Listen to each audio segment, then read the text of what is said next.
Hello and welcome back to Super Smash or Pass. Now before we begin the episode, I should mention that I'm not home right now on poor planning on my part. So we are at a different location, so the sound might be different, lighting might be different, background looks a bit nicer than usual, that's for sure. But I don't know how it's going to end up in the video, so we'll see.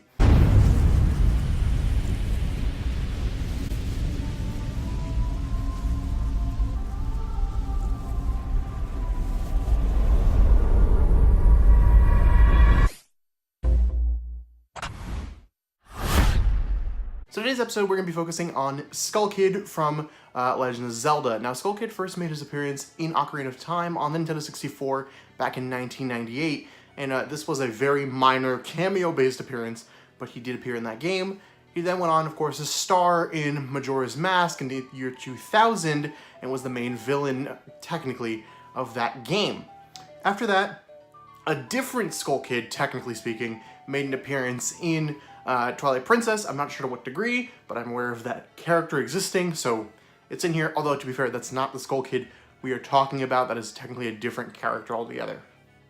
And then lastly, Skull Kid made an appearance more recently in Hyrule Warriors in 2014 on both the 3DS and the Switch. I'm not sure if the Wii U got that DLC, but he was included as DLC later on for that game as well. Now, Skull Kid doesn't really have much to pull from if we're looking strictly at his appearances in Majora's Mask specifically, right? His main appearance. There's not much to pull from there. But of course, they did give him a whole moveset in Hyrule Warriors that the Smash team could very easily pull from, so I don't think that's really going to be a negative for Skull Kid. His final Smash, of course, could either pull from just using Majora itself, the being within the mask, or of course can bring the Giants or the Moon from Majora's Mask as well. There's plenty to pull from there. I do know that, of course, the Majora's Mask Moon is an assist trophy, as well as a stage, appears in the Great Bay stage, so that may cause some issues there, but I don't know, they could just go with Majora just as easily, but for a cinematic, it would probably make more sense for the Moon to come crashing down, if we're going to be honest here. Now, all this being said, Skull Kid's main point, and the real reason we're going to be talking about him today at all, is because of hints from the Smash team. Now, if we look at these tweets over here, you can see that people have been compiling evidence of Skull Kid being hinted in the latest Smash Bros. Direct. And it should be noted that this isn't an out there thing to look at. I know they're just chairs and a pillow, but if you take a look at this tweet over here, Sakurai mentions that he was going to show up with red eyes because he wasn't sleeping, or bloodshot eyes because he wasn't sleeping. And of course we got King K. Rool, so there's a hint towards that. In the Greninja trailer, we got Pac-Man Cloud, which, of course, the next Smash Bros. Reveal came at E3, where Pac-Man was announced for Smash Bros. 4. So it's not unlike the team to hint at things, and I don't necessarily think that the chairs have to be Skull Kid. It would make a lot of sense, and we can definitely see why it'd be pointing in that direction. I don't think it's a far-fetched assumption either. So, through all of this, is Skull Kid relevant? Absolutely not.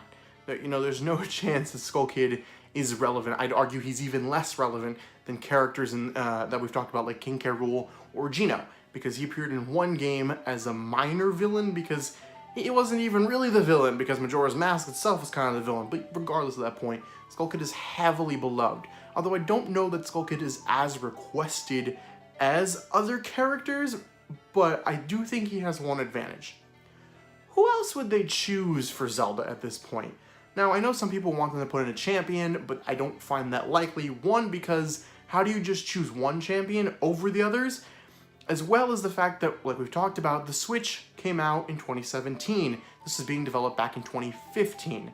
And of course, the Majora's Mask 3DS port was planned around that time, so Majora's Mask was in the public view at that moment. Also, if you just look at Zelda characters, there's not many other characters to choose from. Girahim has already been shown as an assist trophy, as well as Midna. If you're going to look at characters like Impa, she's probably going to be an Echo Fighter, and sure, you have Vaati or Tetra, who could just as easily become a new representative, but I do think because they're going for that whole villain aspect, Vaati or Skull Kid have a better chance there, and out of the two, regardless of the fact that Vaati has appeared in way more games, I do think Skull Kid is just more iconic in general in that sense. There's also the fact that we should note that in the King K. Rool trailer, they showed a bunch of characters facing off against their villains, and in this screenshot here, Champion Link and Zelda are facing off against Ocarina of Time Ganondorf.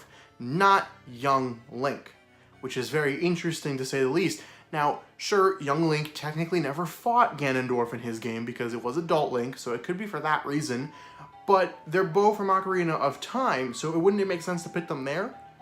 Well, maybe young Link's not from Ocarina of Time. Now, we haven't seen young Link's Final Smash yet, and the whole reason that we haven't seen it, I think, is because they're waiting for this new reveal. I don't think that they're going to use something from his Ocarina of Time appearance. They're probably going to use the Fierce Deity mask as his Final Smash, and that would make a lot of sense considering he's from Majora's Mask. Which, yes, he doesn't have any of his mask transformations, that's 100% true, but I do think this is pulling more from Majora's Mask Young Link than Ocarina of Time Young Link, and that's why they didn't put him in that trailer.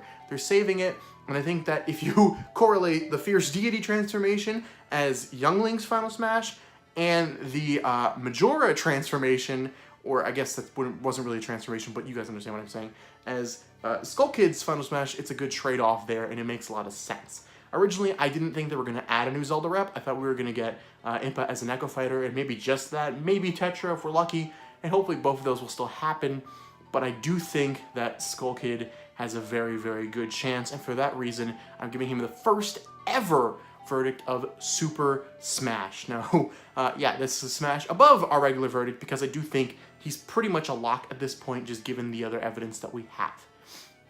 I should also point out that there are leakers pointing to this character, but we don't really look at leaks here for Super Smash Bros. That's not what we're going to take into consideration, because in my personal opinion, if the only reason we're looking at a character is because of a leaker, then we shouldn't be looking at them at all. For example, God of War is a good choice, because let's just remember, leaks are not gospel. It doesn't matter how many times they get something right, a leak could always be wrong, and for that reason, we don't take them into consideration when looking at these characters. Now we head back to last week where you guys gave Rayman the verdict of Smash in a 94 to 5% split. Again, another very, very high split.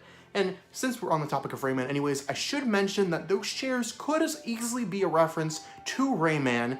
I don't think the Waluigi and Wario one is as on point, but it could also be a reference to Rayman, although with the other facts, of course, we didn't see Skull Kid's assist trophy in the Direct yet, and the Moon assist trophy is now a thing, so that kind of replaces him as a Majora's Mask representative, as well as the Rambling Evil Mushroom, replacing his whole move potential in that. So, for all those reasons, we gave him, obviously, the verdict of Super Smash, or the Super Smash.